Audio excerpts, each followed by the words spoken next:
बिस्मिल्लाहिर्रहमानिर्रहीम। अस्सलाम वालेकुम नाज़रीन, मैं अहमद फवाद हूँ और आप मेरा यूट्यूब चैनल देख रहे हैं। दो तीन बड़ी अहम खबरें हैं जो कि आज के व्लॉग में आपके साथ मैंने शेयर करनी है। सबसे पहले तो नाज़रीन, नून लीग के अंदर एक बड़ी बगावत जो है वो उठ चुकी है, ख़ास तौर पर जब से मरियम नवाज़ वापस आई हैं और तंजीम साजी की जो कोशिश उनकी जानिब से की गई है। 12 लीगी लीडरों के अलहदगी के हवाले से कुछ डिटेल्स आपके साथ में शेयर करूंगा, बल्कि कुछ नाम है मेरे पास, वो नाम जो है वो मैं आपके सामने रखने जा रहा हूं जो कि नून लीग से आलमोस्ट अलहदा जो हैं वो हो चुके हैं। अनाउंसमेंट्स जो हैं वो हो चुकी हैं और कल बड़ी एक हजीमत का सामना भी मरियम नवाज़ को करना पड़ा जब वो एक कन्वेंशन में अपनी जो तकरीर थी वो कर रही थी। एक तो इस पर रोशनी डालूंगा। दूसरे नंबर पर पाकिस्तान तहरीक इंसाफ को, उनके रहनुमाओं को एक बड़ा रिलीफ मिला है। जो मुकदमात उनके अगेंस्ट दर्ज किए जा रहे थे, अदालत से बड़ी खबर है मुकदमात खारिज होने के हवाले से। इस पर भी कुछ डिटेल्स हैं वो भी आपके सामने रखूंगा। तो आगाज़ नाज़रीन यहीं से करता हूँ। मामला कुछ इस तरीके से है कि आमिर डोगर और उनके साथ पाकिस्तान तहरीक इंसाफ के कुछ कारकुनान को गिरफ्तार जो है वो किया गया था और गिरफ्तारी के बाद जेल जो है वो इनको ले जाया गया, फिर उसके बाद अदालत जो है वो पेश किया गया। तो इनके हवाले से खबर ये है कि आमिर डोगर और इन समेत तमाम जो कारकुन हैं इनको रिहा कर दिया गया है और अदालत की जानिब से इनका जो मुकदमा है वो खारिज कर दिया गया है। इलेक्शन कमीशन जो डिस्ट्रिक्ट ऑफिस है वहाँ पर बाहर लड़ाई झगड़े का जो है वो मुकदमा था, लेकिन एट द एंड अदालत की जानिब से ये मुकदमा खारिज कर दिया गया है और आमिर डोगर समेत जो दीगर कारकुनान थे उनकी जो रिहाई है वो हो गई है। दूसरी तरफ शेख रशीद अहमद साहब जो हैं, जिनको मरी की जो पुलिस थी वो ले गई थी राहदारी रिमांड के ऊपर और उसके बाद ये प्रिडिक्ट किया जा रहा था कि अब मरी की पुलिस शेख रशीद का जिस्मानी रिमांड लेगी और मरी में इन्हें कुछ दिन रहना पड़ेगा। लेकिन जब उन्होंने मरी की मकामी अदालत में शेख रशीद को पेश किया तो वहाँ से शेख रशीद साहब को दोबारा जुडिशल जो है वो कर दिया गया है और जुडिशल होने का मतलब ये है कि शेख रशीद साहब को दोबारा अडयाला जेल रावलपिंडी जो है वो लाया गया है। तो यूं जो एक फर्स्ट आप कह लें कि असल जो प्लान था शेख रशीद का जिस्मानी रिमांड के हवाले से, उनको जिस्मानी रिमांड पे रखना, क्योंकि उसी दौरान आप जो पूछगछ है और जो दीगर चीज़ें हैं वो कर सकते हैं। तो वो पहले इस्लामाबाद पुलिस ने उन्हें जिस्मानी रिमांड पर रखा, लेकिन वहाँ से वो जुडिशल हुए। फिर उसके बाद मरी की पुलिस राहदारी रिमांड पर उनको लेकर गई, मकामी अदालत में पेश किया, लेकिन दोबारा से वो जुडिशल हुए और at the end Rawalpindi Adiala jail में जो है वो इस वक्त शेख रशीद साहब मौजूद हैं। लेकिन दूसरी तरफ खबर ये भी है कि शेख रशीद की सेकंड टाइम जो ज़मानत है वो सेशन अदालत से भी मुस्तरद हो गई है और अब नेक्स्ट ऑप्शन जो है वो शेख रशीद के पास ये है कि इस्लामाबाद हाई कोर्ट से वो अब रुजू कर सकते हैं और वहाँ पर ज़मानत की दरख्वास्त उनकी जानिब से दायर की जाएगी। अलबत्ता अभी तक कोई दरख्वास्त नहीं आई, लेकिन वहाँ पर जो है वो आ सकती है दरख्वास्त, क्योंकि अब जो नेक्स्ट स्टेप है वो यही है। दूसरे नंबर पर नाज़रीन मरियम नवाज़ के हवाले से कुछ डिटेल्स आपको बताता चलूँ। मरियम नवाज़ ऑलवेज़ जो हैं वो रही हैं पाकिस्तान तहरीक इंसाफ की 12th मैन। पहले भी जब भी पाकिस्तान तहरीक इंसाफ के ऊपर मुश्किल आती थी तो मरियम नवाज़ जो हैं वो उन्हें इस मुश्किल से निकालती थी और अब भी मरियम नवाज़ जो हैं उन्होंने अपनी ही पार्टी का बिल्कुल ही बेड़ा गर्क जो है वो कर दिया है। 4 नाम आपके सामने रखूँगा जो कि मरियम नवाज़ की वजह से पार्टी को छोड़ कर गए या आलमोस्ट जो है वो कुछ उनमें से या समझे कि चले ही गए। सबसे पहले तो चौधरी निसार, जिन्होंने तो खैर बाकायदा तौर पर अनाउंसमेंट भी कर दी, वो तो बहुत पहले ही छोड़कर चले गए थे। लेकिन उसके बाद शाहिद खाकान अब्बासी जो कि मुस्लिम लीग नून में ही है लेकिन वो इस ग्रुप से नहीं। फिर उसके बाद मिफ्ता इस्माइल जो हैं वो तो बाकायदा तौर पर खुलकर बोल भी रहे हैं और अभी रिसेंटली उनका शाम को ही एक जो बयान है वो इसहाक डार के हवाले से आया कि ये क्या आपने किस बंदे को जो इकॉनमी है वो सौंप दी है।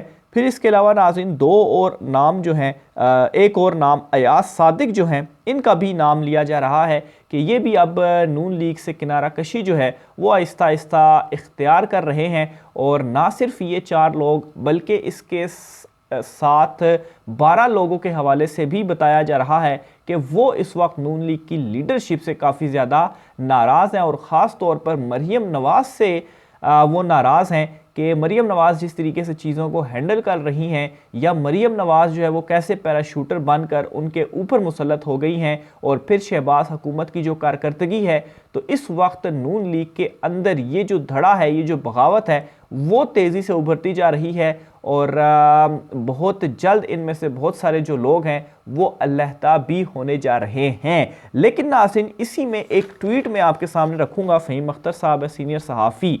इस ट्वीट के मुताबिक नाज़रीन एक नई साजिश का यहाँ पर जो अंदिया है वो भी मिल रहा है। वो लिखते हैं कि नून लीग के हार्डकोर रहनुमाओं ने फैसला किया है कि शहबाज की नाकामी का गंद अपने सर पर नहीं लेंगे और आज़ाद लड़ेंगे, तासुर देंगे कि नून लीग के साथ नहीं है ताकि इमरान खान का मुकाबला कर सकें इलेक्शन में फिर वापस, इलेक्शन जीतने के बाद फिर वापस नून लीग में आ जाएंगे और यूं अवाम को बेवकूफ़ जो है वो बनाया जाएगा, इसलिए अवाम जो है वो होशियार रहे। तो ये प्लान के हवाले से भी ये जो ट्वीट है वो उनकी जानिब से की गई है। बहरहाल इससे एक चीज़ तो कन्फर्म हो रही है कि नून लीग के अंदर या नून लीग से इन रहनुमाओं की अलहदगी का जो सिलसिला है वो बहुत जल्द सामने आने जा रहा है। लेकिन अगर इनका जो मकसद है, जो प्लान है, वो ये है कि इमरान खान का ये मुकाबला कर लेंगे, नून लीग से अलहदा होकर अवाम में ये बयानियाँ बनाएंगे कि हम नून लीग का हिस्सा नहीं हैं, हम इमरान खान के अगेंस्ट खड़े हो रहे हैं, और फिर उसके बाद जीतने के बाद, तो ये आप समझ लें कि ये जो लफ्ज़ बीच में आ गया जीतने के बाद, तो ये बिल्कुल भी नहीं जीतने वाले। इस वक्त जो सिचुएशन है, अवाम बिल्कुल भी दोबारा इनको वोट करने के मूड में नहीं है। दूसरी तरफ नाज़रीन, जो ज़िमनी इंतखाबात होने जा रहे हैं, इनमें जो इस्लामाबाद के कुछ हलके हैं 3 और रावलपिंडी के, वो मैं आपके सामने रखता हूँ कि वहाँ पर कागजात नामजदगी वगैरह जमा हो चुके हैं। एक NA59, NA60 और NA62।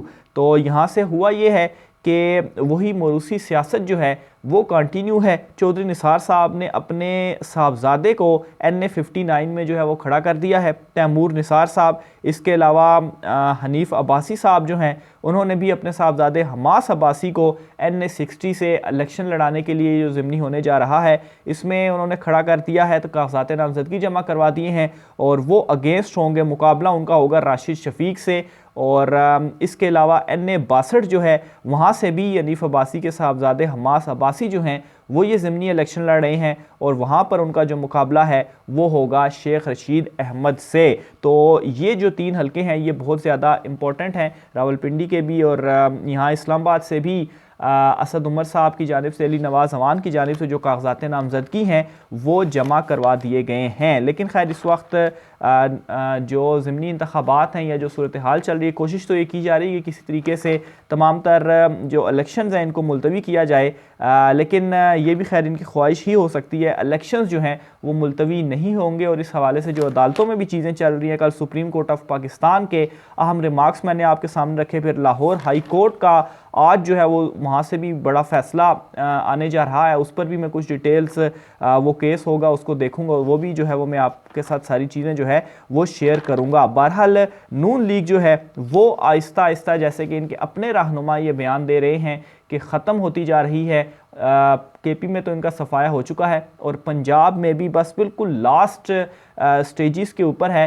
तो एक तो ये बगावत उठ रही है, लेकिन दूसरी तरफ ये जो दावा मैंने आपके सामने रखा है, अगर इस चीज़ को सच भी मान लिया जाए तो इससे उल्टा नुकसान नून लीग को ही होगा। एक तो नून लीग टूट जाएगी, इलेक्शन में कंपटीशन जो है वो, इमरान खान साहब वैसे ही इस वक्त इतने ज़्यादा पॉपुलर या लोग उनके साथ खड़े हो चुके हैं, कोई भी जमात उनके सामने आएगी तो वो उनसे जीत नहीं पाएगी। फिर इसके अलावा मौलाना फजल रहमान जो हैं वो भी इस वक्त PDM से नाराज़ हैं। आपने देखा होगा कि काफ़ी अरसे से मौलाना की तरफ से या उनकी जमात की तरफ से कोई भी जो बयान है वो सामने नहीं आया और उनकी नाराज़गी की वजह ये है कि वो ये चाहते हैं कि किसी तरह के भी जो इलेक्शंस हैं वो ना हो। और लेकिन जो ये ज़िमनी इलेक्शंस होने जा रहे हैं इनमें नून लीग ने और पीपल्स पार्टी के लोगों ने अपने जो कागजात नामजदगी जमा करवाए हैं, बिल्कुल भी मौलाना फजल रहमान की जो बात है वो नहीं मानी। हालांकि मौलाना फजल रहमान जो हैं वो सो कॉल्ड सरबराह हैं खैर PDM के, उनको भी इन्होंने अपने पीछे जो है वो लगाया हुआ है, लेकिन तमाम तर मौलाना फजल रहमान के बाइकाट के ऐलान के बावजूद उनके इस ऐलान को दोनों जमातों ने उड़ाकर रख दिया। पीपल्स पार्टी तो ये कहती है कि वो PDM का हिस्सा ही नहीं है, इसलिए वो इन ज़िमनी इलेक्शंस में हिस्सा लेगी। नून लीग जो ये पहले कहती थी कि नहीं हमने भी बाइकआउट करना है, वो क्या कर रही है, अपने कागजात नामजदगी जमा करवा रही है। और इसमें भी पार्टी के अंदर इख्तलाफ हुआ था, आधा धड़ा ये कह रहा था कि हमें इलेक्शन लड़ना चाहिए और आधा धड़ा ये कह रहा था कि हमें इलेक्शन जो है वो नहीं लड़ना चाहिए। तो बहरहाल मौलाना फजल रहमान जो है वो भी इस वक्त इनसे नाराज़ हैं, जबकि जो इत्तेहादी जमातें हैं वो भी इनसे बार बार अंदिया दे रही हैं कि हम अलहदगी इख्तियार कर लेंगे। तो शहबाज शरीफ जो हैं उनकी हुकूमत के पास चंद ही दिन बाकी हैं। ये डिटेल भी आपके साथ शेयर करता रहूँगा। आज की वीडियो से मुझे इजाज़त दीजिए। अल्लाह हाफिज़।